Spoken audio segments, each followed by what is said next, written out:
Hi ನಮಸ್ತೆ, ಆಹಾರ ಬುತ್ತಿಗೆ ಸ್ವಾಗತ. ಇವತ್ತು ನಾನೊಂದು ಗೆಣಸು ತೊಗೊಂಡ್ಬಿಟ್ಟು ಪಾಯಸ ಮಾಡಿ ತೋರಿಸ್ತೀನಿ. ಈ ಗೆಣಸು ಪಾಯಸ ಮಾಡೋದ್ರಿಂದ ತುಂಬ ಚೆನ್ನಾಗಿರುತ್ತೆ. ನವರಾತ್ರಿ ಇರೋದಕ್ಕೆ ಉಪವಾಸ ಇರೋರೆಲ್ಲ ಈ ಥರ ಗೆಣಸಿಂದು ಮಾಡ್ಕೊಂಡು ತಿನ್ಬೋದು. ಇದು ಗೆಣಸಿಂದು ಪಾಯಸ ಹೇಗೆ ಮಾಡೋದಂತ ನೋಡೋಣ. ನಾನೊಂದು 1/4 ಲೀಟ್ರಷ್ಟು ಹಾಲು ತೊಗೊಂಡಿದ್ದೀನಿ. ಈ ಹಾಲು ಕಾಯಿಸೋದ್ರಾಗೆ ಇದನ್ನು ಸ್ವಲ್ಪ ಗೆಣಸು ತುರ್ಕೊಂಬರೋಣ. ನೋಡಿ, ಇವಾಗ ಈ ಗೆಣಸು ತೊಗೊಂಡ್ಬಿಟ್ಟು ನಾವು ಈ ಥರ ಈರುಳ್ಳಿ, ಕ್ಯಾರೆಟು, ಮೂಲಂಗಿ ಎಲ್ಲ ಸಿಪ್ಪೆ ತೆಗಿತೀವಲ್ಲ, ಆ ಥರ ನಾವು ಇದನ್ನು ಹೀಗೆ ಸಿಪ್ಪೆ ತಕ್ಕೊಂಬಿಟ್ಟು ನಾವು ತುರ್ಕೊಂಬಿಟ್ಟು ನಾವು ಪಾಯಸ ಮಾಡೋದ್ರಿಂದ ತುಂಬ ಚೆನ್ನಾಗಿರುತ್ತೆ. ಈ ಥರದೊಂದು ಪಾಯಸ ಮಾಡಿ ನೋಡಿ. ನಾವು ಫುಲ್ ಇದನ್ನು ತುರ್ಕೊಂಬಿಟ್ಟು ಬಂದು ನಿಮಗೆ ತುರಿಯೋದು ತೋರಿಸ್ತೇನೆ. ನೋಡಿ, ಈ ಥರ ನಾನು ಸಿಪ್ಪೆ ಎಲ್ಲ ತೆಗೆದುಬಿಟ್ಟು ನಾನು ಈ ಥರ ಕಾಯಿ ತುರಿಯೋದೊಂದು ಮನೆ ತೊಗೊಂಡ್ಬಿಟ್ಟು ನಾನು ಇವಾಗ ತುರಿತೀನಿ.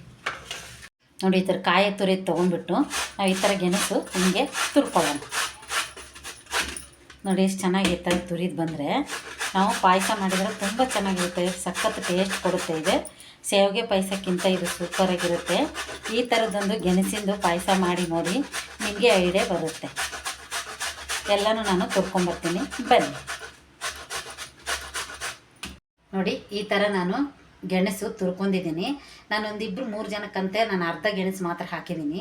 ನೀವು ಜಾಸ್ತಿ ಜನ ಇದ್ದರೆ ಒಂದು ದಪ್ಪ ಗೆಣಸು ಫುಲ್ಲು ನೀವು ಹಾಕಿಬಿಟ್ಟು ಮಾಡ್ಬೋದು. ಈ ಅರ್ಧ ಗೆಣಸಿಂದ ನಾನು ಪಾಯಸ ಮಾಡೋದು ತೋರಿಸ್ತೀನಿ, ಬನ್ನಿ. ಇವಾಗ ನಾವು ಒಂದು ಬಾಣಲೆ ಇಟ್ಕೊಳ್ಳೋಣ. ನೋಡಿ, ಒಂದು ಬಾಣಲೆ ಇಟ್ಕೊಂಡಿದ್ದೀನಿ, ಚಿಕ್ಕದು ಪಾನು.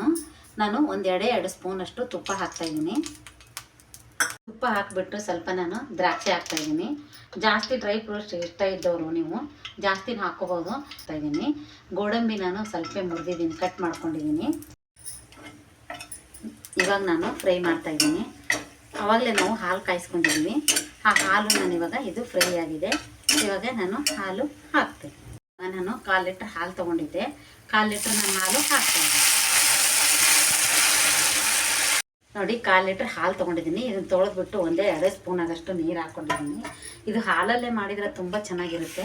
ಸ್ವಲ್ಪ ಇದು ಕುದಿ ಬರಲಿ. ಕುದಿ ಬಂದಂಗೆ ನಾವು ಗೆಣಸು ತುರಿದಿರೋದು ಹಾಕೋಣ. ನಂತರ ಸಕ್ಕರೆ ಹಾಕೋಣ. ಸ್ವಲ್ಪ ಕುದಿ ಬರಲಿ. ನೋಡಿ, ಹಾಲು ಕುದೀತಾ ಇತ್ತು. ಇವಾಗ ನಾವು ಗೆಣಸು ಇದಕ್ಕೆ ಹಾಕೋಣ. ಬೇಕಾದ್ರೆ ನಿಮ್ಮ ಮನೇಲಿ ಕೇಸರಿ ಇದ್ದರೆ ಹಾಕ್ಬೋದು. ಕೇಸರಿ ಇದ್ದರೆ ಕೇಸರಿ ಕಲರ್ ಹಾಕಬಾರ್ದು. ಕೇಸರಿ ಕಡ್ಡಿ ಬರುತ್ತಲ್ಲ, ಅದನ್ನು ಹಾಕ್ಕೋಬೇಕು. ನಾನಿವಾಗ ಗೆಣಸು ತುರಿದಿರೋದು ಹಾಕ್ತಾಯಿದ್ದೀನಿ. ಈ ಥರ ಗೆಣಸಿಂದ ಒಂದು ಪಾಯಸ ಮಾಡಿ ನೋಡಿ, ನೀವು ಹೇಗೆ ಚೆನ್ನಾಗಿರುತ್ತಂತ ಗೊತ್ತಾಗುತ್ತೆ.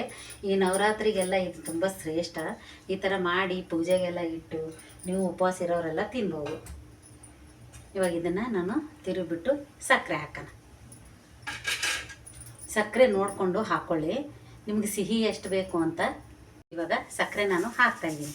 ನೀವು ಸಿಹಿ ನೋಡ್ಕೊಂಡು ಹಾಕ್ಕೊಳ್ಳಿ. ನಿಮಗೆ ಮತ್ತೆ ಬೇಕಂದ್ರೆ ನೀವು ಸಕ್ಕರೆ ಹಾಕ್ಕೋಬೋದು. ಇದಕ್ಕೇನು ಅಳತೆ ಅಂತಿಲ್ಲ. ನಿಮ್ಗೆ ಎಷ್ಟು ಬೇಕು ಅಂತ ನೋಡಿಬಿಟ್ಟು ಸಿಹಿ ಪ್ರಮಾಣ ನೋಡಿ ಹಾಕ್ಕೋಬೇಕು. ಈಗ ಸ್ವಲ್ಪ ಚೆನ್ನಾಗಿ ಕುದಿ ಬರಲಿ. ನೋಡಿ, ಗೆಣಸಿನ ಪಾಯಸ ಎಷ್ಟು ಚೆನ್ನಾಗಾಗುತ್ತಂತ. ಸೂಪರಾಗಿರುತ್ತೆ, ತುಂಬ ಚೆನ್ನಾಗಿರುತ್ತೆ. ಸ್ವಲ್ಪ ಇದು ಕುದೀಲಿ, ಹಾಲಲ್ಲೇ ಕುದಿಬೇಕು. ನೋಡಿ, ರೆಡಿಯಾಗಿದೆ ಇದು.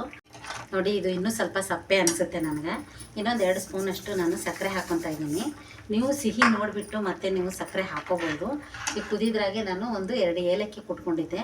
2 ಏಲಕ್ಕಿ ಕುಟ್ಬಿಟ್ಟು ಹಾಕ್ಕೊಳ್ಳಿ. ಇದು ಸಖತ್ತಾಗಿರುತ್ತೆ, ಸಖತ್ ಟೇಸ್ಟ್ ಇರುತ್ತೆ, ತುಂಬ ಚೆನ್ನಾಗಿರುತ್ತೆ.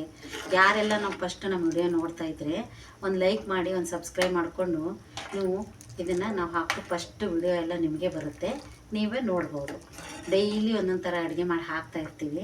ನಿಮ್ಗೆ ಇಷ್ಟ ಆಗದಲ್ಲಿ ಒಂದು ಲೈಕ್ ಕೊಡೋದು ಮರಿಬೇಡಿ. ನೋಡಿ, ಇವಾಗ ಎಷ್ಟು ಚೆನ್ನಾಗಾಗಿದೆ ಅಂತ. ಇದು ಶಾವಿಗೆಕ್ಕಿಂತ ತುಂಬ ಡಿಫ್ರೆಂಟಾಗಿರುತ್ತೆ. ಗೆಣಸು ಮಕ್ಕಳಿಗೆಲ್ಲ ಕುದಿಸ್ಕೊಟ್ರು ಒಳ್ಳೇದಂತಾರ. ಆ ಥರ ತಿನ್ನಲಾರ ಮಕ್ಕಳಿಗೆ ಈ ಥರ ತುರಿದ್ಬಿಟ್ಟು ಪಾಯಸ ಮಾಡಿಕೊಟ್ರೆ ತುಂಬ ಚೆನ್ನಾಗಿರುತ್ತೆ. ನೋಡಿ, ಪಾಯಸ ಎಲ್ಲ ರೆಡಿಯಾಗಿದೆ. ಇವಾಗ ನೋಡಿ, ಗೆಣಸಿಂದು ಮಾಡಿರೋದು ಪಾಯಸ ರೆಡಿಯಾಗಿದೆ. ಈ ಗೆಣಸಿದ್ರೆ ಮನೇಲಿ ಸಾಕು. ಇಲ್ಲ ಹೋಗ್ಬಿಟ್ಟು ತಂದುಬಿಟ್ಟು ನೀವು ಗೆಣಸು ತೊಗೊಂಬಂದು ಈ ಥರ ಪಾಯಸ ಮಾಡಿ ನೋಡಿ ಹೇಗಿರುತ್ತೆ ಅಂತ ನನಗೆ ಗೊತ್ತಾಗುತ್ತೆ. ನಾನು ಅರ್ಧ ಗೆಣಸಿಂದ ಮಾಡಿದ್ದೀನಿ. ನೀವು ಜಾಸ್ತಿ ಜನ ಇದ್ದರೆ ನೀವು 1 ಲೀಟ್ರ್ ಹಾಲಲ್ಲಿ ನೀವು ಮಾಡ್ಕೋಬೋದು. ಈ ಥರ ಗೆಣಸಿನ ಮಾಡೋದ್ರಿಂದ ತುಂಬ ಒಳ್ಳೆಯದು. ನವರಾತ್ರಿಗೆಲ್ಲ ಉಪವಾಸ ಇರ್ತಾರಲ್ವ, ಉಪವಾಸ ಇರೋರಿಗೆಲ್ಲ ಈ ಥರ ಮಾಡಿಕೊಟ್ರೆ ತುಂಬ ಒಳ್ಳೆಯದು. ಈ ಥರ ನಿಮಗೆ ಗೆಣಸಿನ ಪಾಯಸ ಇಷ್ಟ ಆದಲ್ಲಿ ಲೈಕ್ ಮಾಡಿ, ಶೇರ್ ಮಾಡಿ, ಸಬ್ಸ್ಕ್ರೈಬ್ ಮಾಡಿ. ನಮಸ್ತೆ.